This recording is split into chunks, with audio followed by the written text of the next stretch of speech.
Seeing others in the secrets of the mind doesn't define them, it exposes oneself.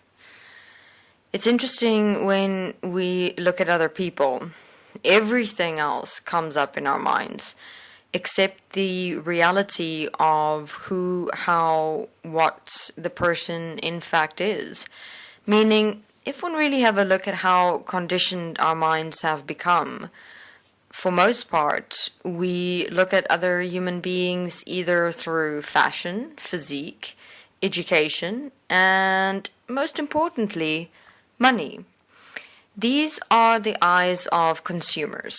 Fashion based on what they wear, physique based on what their body looks like, education based on knowledge and information they have, and what is within and behind this all is money. To be able to have the fashion, physique, and education that so many judge in relationship to themselves and others, one needs money.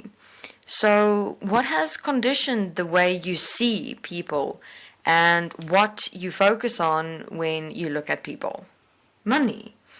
Then, obviously, there's the evolution of these eyes of ours.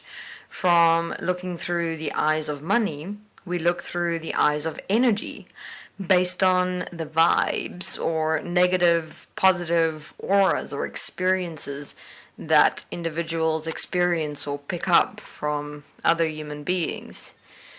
Does only some interpretation of energy or only fashion, physique, and education in relation to money define the totality of a human being?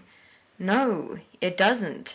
We selectively see based on who we are in and as our own minds. Seeing and looking at other people from within your mind does not define them. It exposes you and what you exist as, accept, and allow.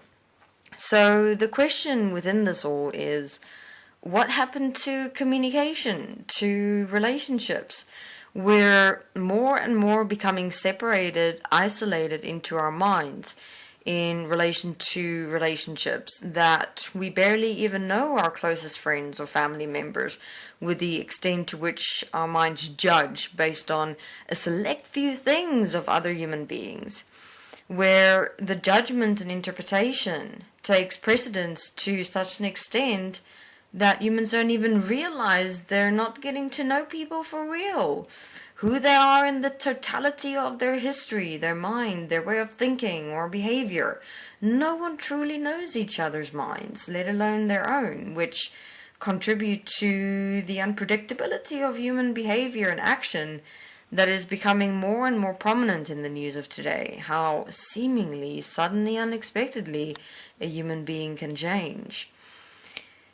So, time to realize how the money system without and energy system within, as the world and consciousness, has possessed your mind to the extent that you don't even know your own mind, let alone another, and so don't know yourself, let alone another.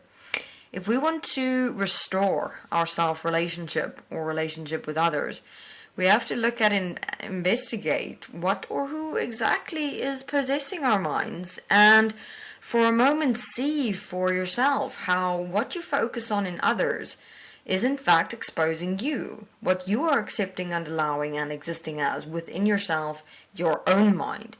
You're always in other human beings looking into and as the mirror of yourself. So it's time to stop blaming others for who you are and take responsibility for who you are and change. I mean, in this process of getting to know one's mind, looking beyond the limitations of religion, spirituality, fashion, physique, education, and money, one may actually find the extent to which one had missed oneself, missed life, and start changing one's self-relationship to self-responsibility and living, instead of one's self being chained or belonging to the world without and consciousness within.